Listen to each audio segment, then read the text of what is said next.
Students, we will discuss today an auxiliary verb would. The use of would, that is the unit number 26. Would and would not. Would is used when we want to imagine something. जब आप किसी चीज़ को imagine करते हैं, when you imagine any situation or any action, जब आप किसी action को किसी सिचुएशन को इमेजिन करते हैं, then you use would. And if your sentence is negative, then you use would not. Similarly when we think of doing something, जब आप किसी चीज़ के करने के बारे में सोचते हैं, that is not in real, जो कि रियल नहीं होती बल्कि इमेजिनेटिव होती है, या आप चीज़ों को इमेजिन करते हैं, then you use would. तो आप would का इस्तेमाल करते हैं. For example, it would be nice to buy a new car. मतलब यहाँ पे आप इमेजिन करें कि कितना अच्छा होगा अगर आप जो है वो एक नई कार ख़रीद लेंगे, but we can not afford it. तो वुड जो है वुड वहाँ पर यूज़ किया जाता है जहाँ पर आप सिचुएशन को इमेजिन करते हैं और ख़ास कर किसी एक्शन को इमेजिन करते हैं, और we think of something that is not real, और आप उस किसी चीज़ के बारे में बात करते हैं या सोचते हैं या इमेजिन करते हैं जो कि रियल नहीं होती. सिमिलरली वुड के साथ you use the first form of the verb, but and when the sentence is negative you use would not. Similarly we use would have done when we imagine the situation or actions in the past. अगर आप देखें कि have done, आपको पता है कि done have done जो है, अगर आप वैसे देखें तो have के साथ थर्ड फॉर्म ऑफ वर्ब कहाँ लगती है, जहाँ पे present tense present perfect tense होता है. तो परफेक्ट में आप जो है has have as a helping verb लेते हैं, उसके साथ थर्ड फॉर्म ऑफ वर्ब लगाते हैं. तो we use would have done. It means that अब वुड हैव के साथ जो है you always use the third form of the verb, and would have done या would have played, would have found, यानी कि जब वुड हैव के साथ थर्ड फॉर्म ऑफ वर्ब लगाते हैं तो ये आपको किस चीज़ पे ये सजेस्ट करता है कि when you imagine the situation in a past, जब आप सिचुएशन को और किसी भी एक्शन को पास्ट में जो है वो इमेजिन करते हैं, then you use would have with the third form of verb. Would के साथ you use the first form of verb, and would have done के साथ you use the third form of the verb. Now I give you an example of would have. For example, they helped us a lot. You can see that the first part of the sentence is in the past tense. They helped us a lot. I do not know what we would have done. So you can see that the first part of the sentence is in the past, so that is why I am using would have done. Similarly, अगर मैं compare करूँ would do को would have done के साथ, तो you can see that here is an example. I would call Lisa but I do not have her number. तो ये present की बात हो रही है अब की. I would call Lisa, मैं लीज़ा को कॉल कर लेती, but I do not have her number, मेरे पास उसका नंबर नहीं है. लेकिन अगर आप इसी सेंटेंस को पास्ट में लिखेंगे, then you will say it, I would have called Lisa but I did not have her number. So that is the difference of would do and would have done. It means that with would you use would is in the present and you use the first form of verb with would, and would have done is in the past and you use would have के साथ आप क्या use करते हैं, third form of verb is used. So that is the difference of would and would have done. Similarly, आप जो है इसको अगर हम इसकी कुछ एक्सरसाइज करें तो it will be more clear to you. Look at the exercise 36.1. The statement of the 36.1 says that write sentences about yourself. आपने अपने बारे में कुछ sentences लिखने हैं जिसमें आपने imagine करनी है कुछ चीज़ें, और आपने sentences लिखते वक्त you use would like और would not like, कि either you would like to do it or either you would not like to do it. For example, a job you would not like to do. आपने एक जुमला लिखना है जिसमें आपने बताना है कि वो कौन सी जॉब है जो आप नहीं करना पसंद करते हैं. सपोज कर लेते हैं, I would not like to be a teacher, I would not like to be a hair dresser, I would not like to be a banker, so I would not like to be a doctor. Something you would love to do, कोई ऐसी चीज़ जो आपको बहुत पसंद है करना, तो आप इस सेंटेंस को कैसे लिखेंगे, I would love to read good books, I would love to ride a bicycle, I would love to drive a car, I would love to go to the restaurant, I would love to visit hill stations. तो ये वो चीज़ें जो आप इसको कुछ भी जो है अपने तौर पे कुछ भी लिख के जो है you have to complete the sentence. The next example is something that would be nice to have. It would be nice to have a good it would be nice to have a good furniture, it would be nice to have a good office, या nice office, it would be nice to have a new car. So all these sentences. Look at the 36.2. Complete the sentences. यहाँ पर आपने जुमलों को complete करना है, use करना है आपने वुड के साथ. आपने सेंटेंसेस आपको दिए हुए हैं वर्ड बैंक में. You need to choose the sentences in a correct form. In a correct form means के अगर जुमला प्रेजेंट में है then you will use would के साथ आप जो वर्ब यूज़ करेंगे, you will use the verb in the first form. You will use the first form of the verb, and if the sentence is in the past then you will use would have, and with the would have you will use the third form of the verb. अगर जुमला past में है तो फिर आप would have लगाएंगे और उसके साथ आप third form of the verb use करेंगे. Look at the exercise. You should go and see the film. You dash it. You should go and see the film. You would enjoy it. So the sentence is in the present, so I am using would. would के साथ जो है वो first form of the verb मैं use कर रही हूँ. It's pity you could not come to the party last night. You dash it. You would have enjoyed it. अब आप ये देखेंगे जो पहला पार्ट है सेंटेंस का, it's a pity you could not come to the party. This is in the past tense. ये past में है, तो जब जुमला पास्ट में होगा तो आप इसको जब कंप्लीट करेंगे तो would have के साथ हम कौन सी फॉर्म ऑफ वर्ब लगाएंगे? थर्ड फॉर्म ऑफ वर्ब लगाएंगे. You would have enjoyed it. Shall I apply for the job or not? What dash you dash in my position? What would you do in my position? I was in a hurry when I saw you. Otherwise, I dash to talk. I was in a hurry. You can see that I was. The sentence is in the past, so you will complete it in the past, and you will use would have. What would? Otherwise, I dash to talk. I would have stopped to talk. The next is, we took a taxi home last night but got stuck in the traffic. It dashed quicker to walk. We took a taxi home last night. हमने जो है अब ये देखें this part of the sentence is in the past, so you will complete it using would have, और would have के साथ you will use third form of the verb. Otherwise, I would but go stuck in the traffic. It would have been quicker to walk.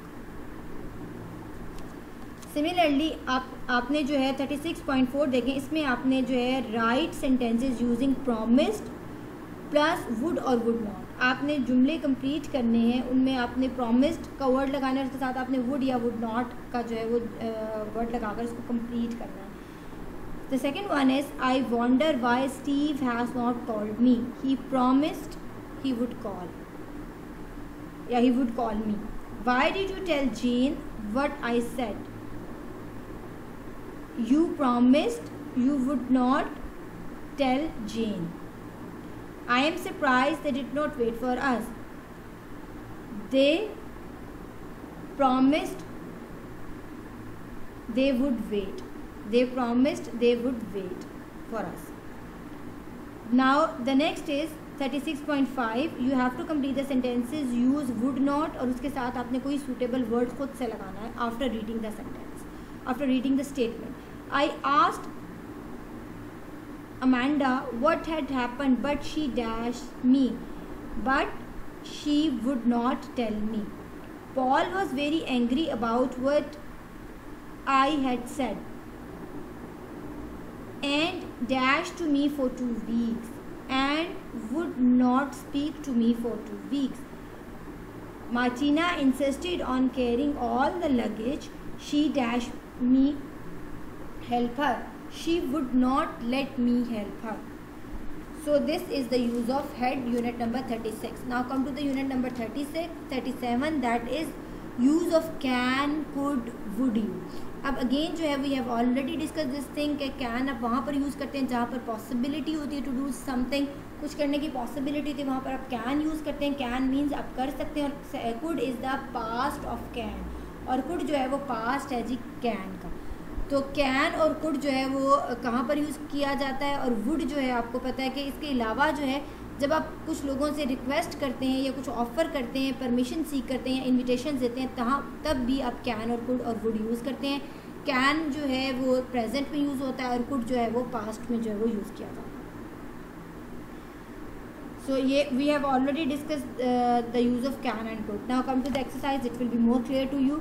37.1 देखें, read the situation and write questions beginning can or could. आपने जो है इन situations को read करना है और उसके बाद आपने क्वेश्चन बनाने हैं और उन क्वेश्चन को आपने जो है वो स्टार्ट करना है कैन से या फिर कुड से। अगर तो क्वेश्चन पास्ट में होगा तो आप कुड से स्टार्ट करेंगे, अगर प्रेजेंट में होगा तो आप इसको कैन से स्टार्ट करेंगे। सपोज यू फोन, आप इसको कैन और कुड दोनों में से कोई एक लगा सकते हैं। You phone Kate's office but somebody else answer. Kate is not there. You want to leave a message for her. You say, can I leave a message for her? Yeah, can I leave a message for Kate? You are a tourist. You want to go to the station, but you do not know how to get there. You ask at your hotel. यानी कि आप एक tourist हैं, आप एक station पे जाना चाहते हैं लेकिन आपको रास्ता नहीं मालूम, आप होटल के जो लोग हैं उनसे पूछते हैं, तो आप क्या कैसे क्वेश्चन करेंगे? Can you tell me how to get to the station? Yeah, how to go to the station. The fourth one is you are in a clothes shop. You see some trousers you like and you want to try them on. आप एक कपड़ों की दुकान में हैं, आपको कुछ trouser देखते हैं, आपको पसंद आते हैं, आप उनको ट्राई करना चाहते हैं। सो यू से टू द शॉप असिस्टेंट, आप जो शॉप के जो हेल्पर्स हैं आप उनसे सवाल करते हैं। आप कैसे उनसे पूछेंगे? Can I try these trousers on, या can I try on these trousers, क्या आप इन ट्राउज़र्स को जब ट्राई कर सकते हैं? At then you will use the question mark. So next is unit number 38। बाकी the rest of the exercise is so simple, we have also discussed in we will discuss in the Zoom class 37.2 and 37.3। Now come to the unit 38। 38 is about a conditional sentences. Conditional means if is use in a conditional sentences when you put a condition. जब आपको शर्त लगाते हैं कि अगर ऐसा होता तो ऐसा होता, then you use if I do and if I did. If I do obviously is use in a present sentence and if I did is use in the past sentence. Did जो है वो past में use किया जाता है और do जो है वो प्रेजेंट में यूज़ किया जाता है।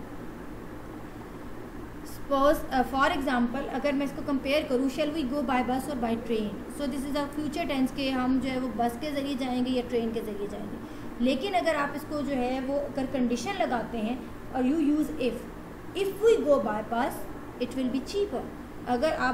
अगर हम बस से जाएंगे तो ये ज़्यादा चीपर होगा। So here you are putting a condition by using if. So if is used in a condition sentences, जिसको कंडीशनल सेंटेंसेस कहते हैं, जहाँ पे आप शर्त लगाते थे। इफ़ मीन्स अगर। So when you impose a condition then you use if.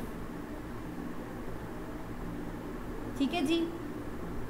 अगर जुमला प्रेजेंट में होगा तो ऑब्वियसली जो है वो आप इसमें जो है वो present first form of verb use करेंगे। अगर पास्ट में है तो फिर आप इसमें जो है वो सेकेंड यूज़ करेंगे। For example when we imagine something that will not happen, we do not expect that it will happen, we use if. अगर आप इफ़ को पास्ट के साथ यूज़ करेंगे, प्रेजेंट के साथ यूज़ करेंगे तो मिसाल के तौर पर if I go, if there is, if I find. लेकिन अगर आप इफ़ को पास्ट के साथ यूज़ करेंगे तो फिर ऑब्वियसली आप यूज़ करेंगे सेकेंड फॉर्म ऑफ वर्ब के साथ। वो क्या होगा? If we went, if we was, if there was and if you found. तो फिर आप जो है उसको सेकेंड फॉर्म के साथ जो है वो यूज़ करेंगे। फॉर एग्ज़ाम्पल अगर मैं आपको इसकी जो है वो बाज़, लेकिन जब आप इसको वुड के साथ लगाते हैं, और पहला एक और आपने बात ज़हन में रखनी है कि अगर सेंटेंस का जो एक हिस्सा इफ़ के बाद वाला हिस्सा जो है वो पास्ट में है तो उसका जो पहला वाला पार्ट होगा वुड के साथ जो है वो फर्स्ट फॉर्म ऑफ वर्ब आएगी। For example what would you do if you one a lot of money. तो उस वक्त क्या करते अगर तुम बहुत ज़्यादा पैसे जीत जाते। सिमिलरली आप ये देख सकते हैं इफ़ देयर वॉज, इफ़ के साथ जो जुमला है वो पास्ट में है लेकिन वुड के साथ आप फर्स्ट फॉर्म ऑफ वर्ब लगाएंगे। ठीक है जी। So this is unit 38। Now come to the exercise of 38.38। तो 38.2 को डिस्कस करते हैं। इसमें put the verb into the correct form. आपने जो है वो करेक्ट फॉर्म में जो है वो वर्ब को लगाना है।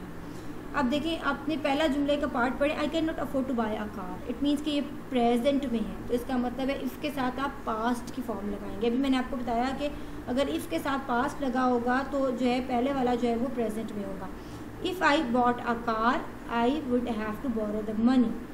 Do not lend Amy your car if she dash me I would not lend her mine. Do not lend, अब ये प्रेजेंट में है, यहाँ पर आप क्या लगाएंगे? If she asked me. ठीक है जी। ये बिल्कुल वही बात है कि अगर आप जो है यहाँ पर मैंने आपको बताया कि अगर इफ़ के साथ जुमला, इफ़ के साथ आपका सेंटेंस पास्ट में है तो आप उसको जो दूसरा वाला पार्ट होगा या पहला वाला पार्ट जो होगा वो किस में आएगा, प्रेजेंट में आएगा। अब यहाँ पर देखें इन सेंटेंसेस में पहले वाला पार्ट प्रेजेंट में है तो इसका मतलब है इफ़ के साथ आपने क्या लगाना है, पास्ट लगाना है, सेकेंड फॉर्म ऑफ वर्ब लगाना है। If the computer factory closed down, ठीक है जी। अब यहाँ पर पहला वाला पार्ट जो है if the computer factory closed down, if the अब इफ़ के साथ कंडीशनल के साथ जुमला पास्ट में है। If the computer factory close down, अगर कंप्यूटर फैक्ट्री जो है बंद हो जाती है, मैनी पीपल, अब यहाँ पर वुड के साथ आप क्या लगाएंगे, first form of the verb, would lose their jobs. I do not think Gary and Amy will get married. अब ये देखें I do not think, अब यहाँ पर कोई कंडीशन नहीं ली, कोई कंडीशनल सेंटेंस नहीं है, so you will simply use would के साथ first form of the verb. I would be amazed if they did. What would you do if you, अब वट वुड यू डू, अब ये present में है, अब इफ़ के साथ आपने पास्ट लगाना है या सेकंड फॉर्म ऑफ वर्ब लगाने। इफ़ यू, अब बी की जो है पास्ट क्या होता है, बी का इज़ होता है, बी का जो प्रेजेंट है वो इज़ होता है, पास्ट वॉज होता है, और थर्ड फॉर्म में इसका बीन होता है, ठीक है। तो यहाँ पर आप पास्ट लगाएंगे तो क्या हो जाएगा कि आई do not think Gary, what would you do if, अब यहाँ पे what would you do present में है तो इसका अगला वाला पास्ट में आएगा। If you were in a lift and it stopped between floors, if somebody dash give me pounds 1 lakh, I dash have a very long holiday। अब इसको दोनों तरह से आपने कंप्लीट करना है। अब देखिए पास्ट में if somebody क्या आ जाएगा, gave me, if somebody gave me pound 1 lakh, I would have a very long holiday, ठीक है जी। अब नेक्स्ट देखें 38.3 देखें, इसमें राइट सेंटेंसेस बिगिनिंग इफ़, आपने जुमले लिखने हैं जिनको आपने स्टार्ट करना है इफ़ के साथ, ठीक है जी। अब इफ़ के साथ जब आप सेंटेंस को स्टार्ट करेंगे तो ऑब्वियसली उसमें जो है आप क्या लगाएंगे, पहला वाला पार्ट जो है उसमें आप इफ़ के साथ पास्ट लगाएंगे और बाद में जो है उसको वुड के साथ फर्स्ट फॉर्म ऑफ वर्ब लगाएंगे। Kevin is not going to do his driving test now, और अगला जुमला जो आपने कंप्लीट करना है उसमें वर्ब आपने दिया हुआ फेल, ठीक है जी। तो पहला जुमला इफ़ के साथ कंप्लीट करना है तो इसको आप पास्ट में लगाएंगे। If he did his driving test now he would fail. We have decided not to stay at hotel, और ब्रैकेट में आपको वर्ब दिया हुआ है कॉस्ट टू मच, आपने इसके साथ जुमला कंप्लीट करना है। सो इफ़ के साथ आप क्या लगाएंगे, past. If we stayed at hotel it would cost too much, और सेकेंड में फिर ऑब्वियसली अब वुड के साथ फर्स्ट फॉर्म ऑफ वर्ब लगाएंगे। Sally is not going to leave her job or not get another one. If she या if Sally left her job, she would not get another one. Similarly, fifth one देखें, we have decided not to invite Ben to the party. Have to invite his friends too. जी, we have decided not to invite Ben to the party. जी, if you decided not to invite Ben to the party, they have to, if they have not, जी इसको आपने complete करना है, एक second. if we